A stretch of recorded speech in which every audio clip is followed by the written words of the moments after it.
শেয়ারবাজার কেলেঙ্কারির মাধ্যমে 12,200 কোটি টাকা আত্মসাতের অভিযোগের অনুসন্ধান শুরু করেছে দুর্নীতি দমন কমিশন দুদক।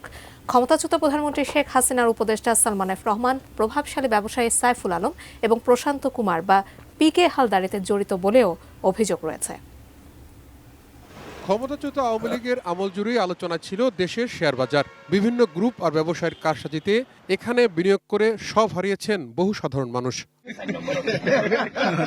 দেশের শেয়ার বাজার থেকে 12,200 কোটি টাকা লুটপাটের একটি অভিযোগ এসেছে দুর্নীতি দমন কমিশন দুদকে, যেখানে বলা হয়েছে এ টাকা আত্মসাতের সঙ্গে জড়িত আলোচিত সমালোচিত ব্যবসায়ী এবং এস আলম গ্রুপের মালিক সাইফুল আলম, ক্ষমতাচ্যুত প্রধানমন্ত্রী শেখ হাসিনার উপদেষ্টা ও ব্যবসায়ী সালমান এফ রহমান আর কোটি টাকা পাচারের অভিযোগে দুদকের মামলার আসামি পিকে হালদার।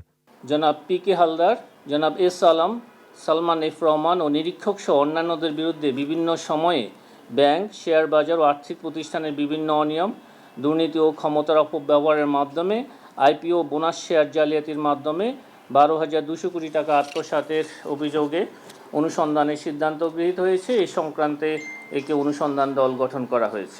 বাছাইকৃত লাল সরিষার দানা থেকে অত্যাধুনিক কোল্ড প্রেস মেশিনে তৈরি হয় প্রাণ সরিষার তেল, আসল ঝাঁঝে আসল স্বাদে। এদিকে সিভিল এভিয়েশনের সাবেক প্রধান প্রকৌশলী হাবিবুর রহমানকে মঙ্গলবার রাজধানীর সেগুনবাগিচা এলাকা থেকে গ্রেপ্তার করেছে দুদক। তার বিরুদ্ধে হযরত শাহজালাল আন্তর্জাতিক বিমানবন্দর সহ দেশের 3টি বিমানবন্দরে উন্নয়নের নামে প্রায় 900 কোটি টাকা আত্মসাতের অভিযোগে 2025 সালের জানুয়ারিতে মামলা করে সংস্থাটি। এই মামলায় ক্ষমতাচ্যুত প্রধানমন্ত্রী শেখ হাসিনার নিরাপত্তা উপদেষ্টা তারিক আহমেদ সিদ্দিক সহ 19 জনকে আসামি করা হয়েছিল। তিনি সহ আর অন্যান্য আসামিদের বিরুদ্ধে মামলাটি রুজু করা হয়। তদন্তকালে তাকে সেগুনবাগিচা এলাকা থেকে গ্রেপ্তার করে বিজ্ঞ আদালতে সোপর্দ করা হয়। এদিকে বিভিন্ন দুর্নীতির অভিযোগে ক্ষমতাচ্যুত আওয়ামী লীগ নেতা ও প্রিমিয়ার ব্যাংকের সাবেক চেয়ারম্যান এইচ.বি.এম. ইকবালের বিরুদ্ধেও 11টি মামলা করেছে দুদক। খুব হালকা মনে হচ্ছে। Towhid Sourav, ATN news, Dhaka.